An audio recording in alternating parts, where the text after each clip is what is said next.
Quick update on the T-Rex and the Dragon. I want to show everyone before I get this off the workbench and shipped off to its new home, because I finished them last night. The Dragon.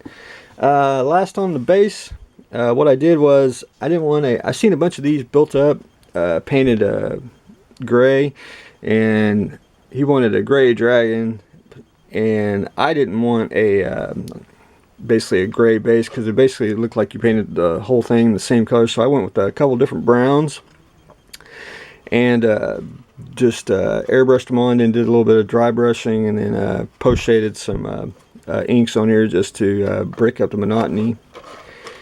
But if you can see, basically you got your gray Dragon and a brownish rock grayish base, so you got a nice little subtle contrast to it. And that's, it's hard to for me to put it on there, and I don't want it to fall or break, so that's as close you're going to see it on the base. But if you can see the Dragon, all the detail on it, and when I painted it, I wanted a dark and light, just very subtle contrast to it. For the mouth, I just basically airbrushed some red ink, and then took some Mr. Detailer red and did a wash in there, and then put a couple drops of Future and just washed it around just to give it a little moist look. The wings are not attached. They will be attached when it finds its new home. But very fun model, the Alchemy Works. So I'm looking forward to getting that wrapped up, because it is fragile, and off to the new home. The T-Rex. I'll start with the base. Last video I talked about getting the ferns at your craft store or Michael's, Hobby Lobby, or Walmart. These things have a metal wire in them, so they can be bent. And they're kind of a vinyl, basically, material. And super glue works, but I usually use white glue, and I just put it on real heavy, and I cut them up and make just different types of plants on here.